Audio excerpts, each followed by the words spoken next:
up, if you know what I mean.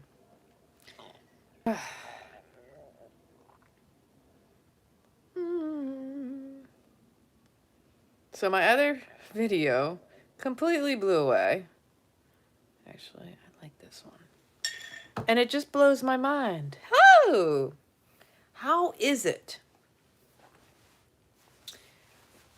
I actually do know better because I'm not oblivious. And I did prepare myself. So you just don't have expectations. Or, better yet, be prepared for the unexpected. That's how that works. Where did I leave off on my last video? Well, we were discussing what I am going through as far as, I'm one of those people who can't sit still. And the one thing I learned in the entirety of my life, if you don't find balance and harmony in your life, and you're doing too much of the pendulum swinging, too much in the direction of doing too much and not balancing that with rest and relaxation. I was a type A. I still am a little. I'm a recovering type A, OCD, very busy. I went from the high impact world to now I'm in the yogic environment. And I've always been involved in fitness, always been involved with wellness and health. And I just find it interesting because when I look back over my life, there were various times when some dis-ease or physical issue reared its ugly head as a result of my inability to slow down and to honor the sensations that were arising leading up to that. Personal experience. That's the only way most people learn through their personal experiences. Sometimes I got to go through these experiences more than once because sometimes you don't necessarily get the lesson. So that's how the universe works. It's just, it has a sense of humor if you can maintain yours. And when you start to notice, you no longer get really upset about things. You no longer take it personal. It becomes oh, okay, I get it. You don't need to repeat the lesson, please. I've been here. I've done this, right? This has been my experience. That the more I recognize, again, body wisdom is huge. The mind-body connection, connecting the Holy Trinity of the spirit of the breath to slow you down to be an awareness of your mind and your thoughts and your behaviors and the patterns that only you have, allows you to recognize how it influences your behavior in the world and how that translates in the body. So when the mind is out of alignment, the body's going to be all out of whack too, because the body's going, red light, warning, warning, mind's off balance. And the body will translate that and manifest it in so many different ways. So over the course of my life, I've had various things happen. Putting the implants in, I didn't associate a lot of the issues I was having with them being related to the implants. What the heck? I thought I was pretty in tune with my body, and I am. But I never connected the dots until years later. And the doctors don't do that, so sometimes that kind of, maybe it's even a form of denial if you really want to think about it, because sometimes we don't want to even go there. Like, well, they have to be safe because they're available, and we pay to poison ourselves if you think about it. So we pay the medical industry for elective surgeries to put things in that otherwise we wouldn't. And that's so many different things. I could go into different examples of that, and everybody's got to choose for themselves. Everybody's on their own journey, their own life path. And so I'm just sharing mine because I hope it inspires someone out there to recognize that if something is vying for your attention, I like to say tension is basically there to get your attention. Because tension, wink, wink, nudge, nudge, it may not feel so good, because that's the only way you can get your attention. And just ignoring it isn't going to make it go away. It's going to make it scream louder and louder each time. But the moment you tap into it, you go, Breathe into it. Go, okay, I'm going to give you my attention right now. What are you trying to tell me? What is the message in this tension? What is the purpose in this pain? Because discomfort is you dissing your comfort. Think about it. Anytime it's a dis-ease, a discomfort, a dis-anything, it is because you are not giving it your full undivided attention. You are dissing yourself. Instead of self-care, nourishment, just loving on yourself, you're dissing that. And so when we keep going, which I did all my life, it creates this cumulative effect of chronic stress, first off, because the go is being in the sympathetic nervous system. It doesn't give you the opportunity to rest and digest and sit back in that parasympathetic nervous system. That's why balance and harmony is so important in our lives. Nobody should ever have to get to such a life-threatening dis-ease. But sometimes that's part of our journey in order for us to recognize, to learn, to discern, to tap into, oh, you know what? I kind of knew. Only you need to have that conversation with yourself. Speaking it out loud to others actually gives them permission to recognize that in themselves. That's why I speak about my personal experience. That there was a part of me that was like, well, I don't need to get them taken out. They're fine. But honestly, they were so offset by like 3 inches. I was like, you know what? If I choose to get them again, and then I'm like, no, I don't want to go under the knife again. No, not voluntarily, not ever. That's where I'm at now, and I'm just grateful. My body will heal. I know the will of this being.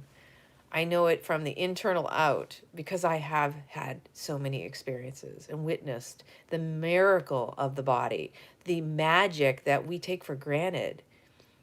That even when we think, oh, I hope I don't get this, or I hope I get that, or blah, blah, blah, blah, whatever you make up for a story.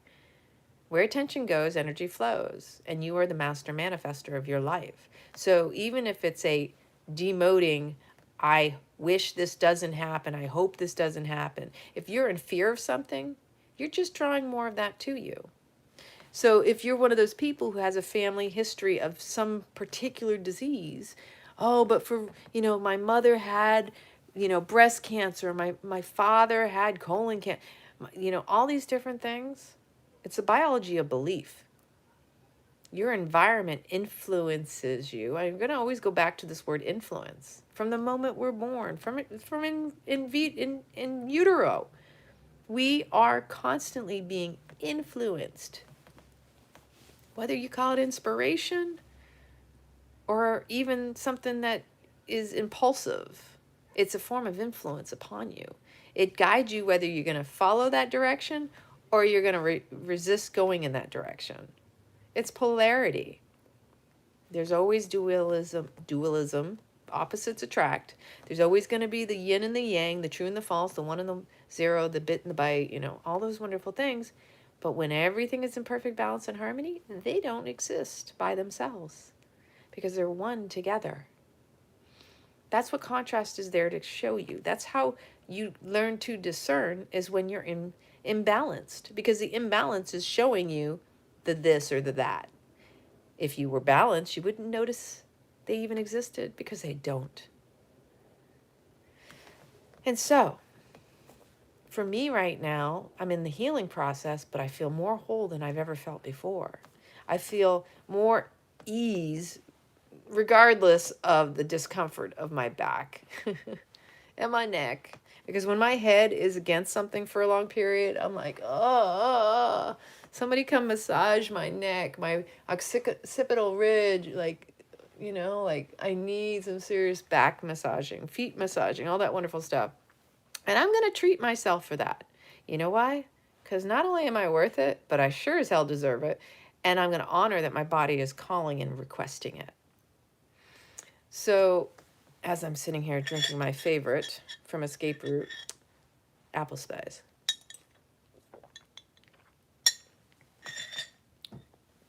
And what I do, like I said before, I prepared myself emotionally, mentally, and physically leading up to this.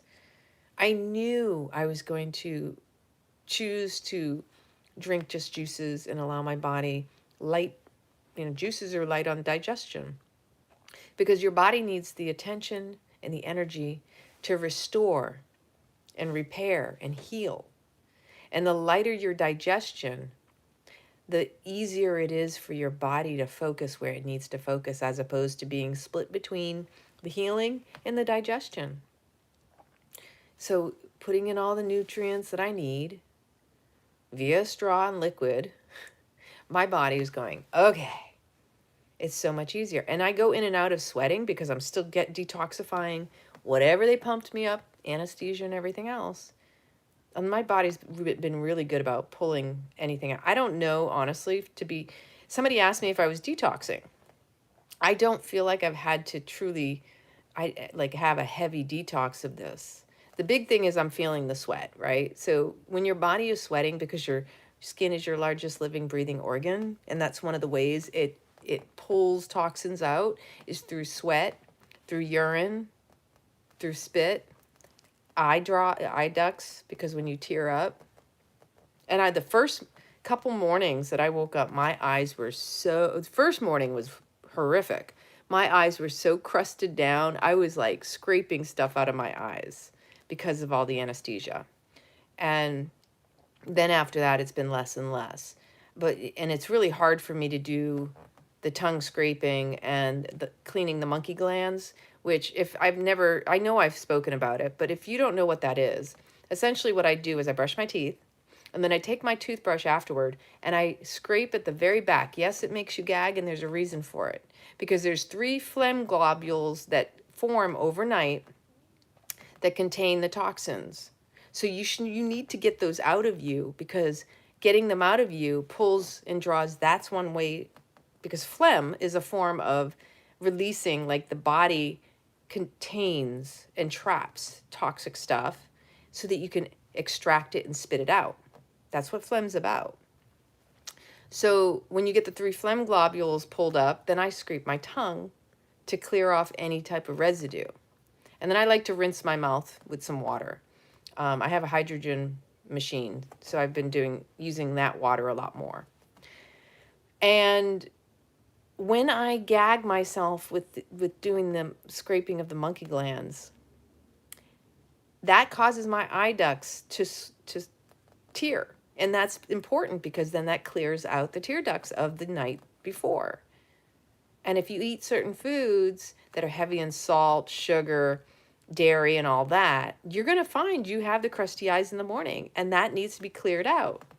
So by sweating it out, or doing the whole eye cry thing, which is the monkey glands, you essentially set yourself up, and then jump in the shower, get a nice cold shower. I haven't been able to do that yet. You get a nice cold shower, and that resets your whole system. I think someone's here. Maria, is that you? Hold that thought. Maria? Is that you, Maria? Oh, sorry. Dee's not here right now. I don't know who that is, but I'm not answering it. So let's continue, shall we? I am waiting on my juices, but I'm not sure if they're coming today or tomorrow. I hope they come today, because I'm on my last 2 bottles. And if not, that's okay, because the alternative is Dee's going to pick me up also some coconut water, which is another great way to fast. So, and it's electrolytes. It's hydrating. That's the most important thing. Most people don't understand. You really don't need to be drinking 8 glasses of water a day, because most water is dead. And this is a problem, because we've been taught ever since they started fluoridating the water. And when they started fluoridating the water, they started saying, oh, you should drink 8 glasses of water a day. Think about it.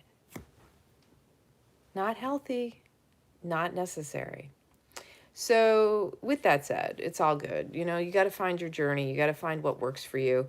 I'm not ever going to tell people this is what you need to eat. This is not, this is how you should be. You know what? You're going to figure it out. You're all adults. I'm here like just living my life, hoping that people see what is possible and that you don't need to walk around with a couple sacks in your body to feel whole or as feel as a woman, because I started going over it. I'm like, wow, I made that choice and it was a different time in my life. And I had a couple people like why would you, okay, the judgment on the spiritual community's got to stop. Oh, you're supposed to be a yogi. You're supposed to be this. You're supposed to be that. That's a projection, people. The idea that somebody's spiritual, why do you have breast implants? That's just not a good look, and that's not a yogic thing. It's like, are you fucking kidding me? Like, I didn't come into the spiritual world with this whole perfectionism stuff going on. And that's perfectionism and ideology that gets projected from people who are like, this is what I believe spirituality looks like. Oh, this is what a yogi is supposed to look like. I had somebody completely going off on me because I was talking about stuff that I've known since I was a kid about truth. And I was like, wow, talk about judgment. And this person claims to be a yogi. This person also claims to be, it's very self-righteous. And I'm like, God bless your heart. You know what? Here you are pointing finger at me. You got 3 fingers pointing back at you. And he just kept trying to condemn me. And I'm like, I guess that's how you uplift yourself, huh? It's very passive-aggressive. And I don't take it personal. I end up having to block people, for stupid stuff like that. Because they just want attention when it really boils down to it, but they don't see that's what they're doing. They don't know how to communicate effectively to gain healthy communication. Because you don't turn around and put someone down and use labels to try to manipulate or shame and blame them. If someone is coming at you saying, you're not being all yogic and you're not doing this and you're not being that, it's like, I'm sorry. I'm not here to live up to your expectations or your ideologies. That's on you. That's your problem, not mine.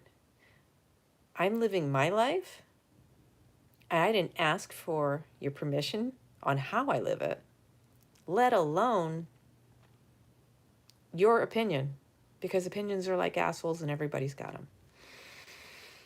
So I wasn't going to bring that up, but you know what? That's a fact of life. There's a lot of freaking judgmental people out there. They're the first ones to tell you, oh, I'm not judgmental. And then they turn around and they point a finger. I will tell you, I learned to discern. I have to make judgments. I know I judge. But most of the times I'm not judging out loud and shaming and blaming people. Most of the times I'm using my judgment to discern. I am formulating, based on my life, what choices I need to make. I don't want to waste my time and energy putting others down. I'm here to uplift. I'm here to uplift, inspire, support, and empower people. If I'm out there putting people down, that's not making me look better. That's bad behavior. That's a lack of integrity and it's a poor character. And I've always strived to be the best I could and try to treat people the best I could. Every once in a while, you catch me in a bad mood. I'm usually kind of like, if I'm in a bad mood, I will be more avoidant. Sometimes I will state it. I'll just, listen, I'm just not in a space to talk right now. Can't have this conversation or whatever that is. There are very rare occasions I may snap. It's hardest with family. I love my dad. Sometimes we have our moments. But I do my best. And that's what we all should be striving for, not using others to justify who and what and how we do our lives. So anytime you put someone else down, that's not bringing you up. That's low vibes. That's like reducing your effectiveness in the world. That's putting your candle out. You need to put your candle brighter, illuminated onto others by what you do and how you behave. So I just received a message. I'm not getting my juices till tomorrow. Okay. That's okay. I'll make it through the night. And up until, here's a funny story. So before I went in, that's about a week ago, a little over a week ago, my girlfriend and I were hanging out, and she was over at my house, and she was talking about having to clean up her diet. And so I was like, oh, I feel you. And she's like, what are you talking about? You eat it all so clean. Everybody always thinks I eat so clean. I'm over here going, listen, I got my junk food stuff. I love my chocolate. I love my coffee. I don't consider that junk, but, I'm just saying that once in a while there are certain things I buy. I also kick myself and go, that's why I don't buy those things. But I buy the So Delicious. I have a couple flavors that are my favorites. One is almond mocha. It's a coffee. It's delicious. And then the other one, it's the chocolate cookies and cream. And when I was younger, cookies and cream was one of my favorite, but chocolate cookies and cream is even better because I like chocolate. And when I was a kid, I wasn't a chocolate fan. I was the strawberry vanilla girl. But I did like Rocky Road. My dad had a pizzeria sub shop, and we had an ice cream section. So we used to get the big 5 gallons of ice cream, like the big round, you know what I'm talking about if you've ever seen them. And oh my gosh, Rocky Road was my favorite because it had swirls of chocolate, it had marshmallows, it had nuts, almonds, or hazelnuts, I believe. It just makes my mouth water just thinking about it. I've never found anything like that since then. My dad used to get it from a really good source as far as I remembered. But sitting around still, I mean, like I said, the biggest problem for me is not being able to move my body because I like to stretch. And I'm not supposed to lean forward because I'm trying to keep everything, close up against here so that my body can stitch itself back to perfect condition. The pectoral muscles were stitched in place, and my breasts have to kind of reacquaint themselves as they used to be, which was 23 years ago. I mean, wow, that's almost half my life. I'm going to be 48 this year. So I essentially got my breast implants put in when I was 24, just, prior to my 28 or 25 years. I mean, that's a long time. And again, I had a good run. I'm not complaining. I made my choice. I lived that life. And it was an experience that clearly I was meant to teach from on this level. Because knowing that I had a rupture, now I want to know how long was it ruptured, if the doctor can even tell. If it was really from the accident or if it happened even prior to that, because I don't know. Because I did notice when I had that accident last year, I was getting pain in this breast. I was getting like a sharp pain. And then on this side, it was all rippled. And at first the doctor, when he looked at the MRI, said it could be just the rippling or it could be a rupture. So that's why we needed the second MRI with the contrast was to ward out any cancer possibility. And then when I asked for the full comprehensive pathology report, he was so cool. This is why I liked my doctor, because he was willing to, when I asked, he was willing to support what I asked. He said, normally we don't do that, and it cost a lot of money. And I also mentioned the cancer screening that was related to breast implants. And I really wasn't as concerned about that one, to be totally honest with you. I feel pretty healthy overall, considering I know I've got the chronic issues that I was dealing with prior, but I feel like those are going to clear up. But he said he would put the report in for the pathology. And he said also, he says, because you asked. And I said, thank you. He says, not normally that we do them, but because you asked, I will do that for you. And that to me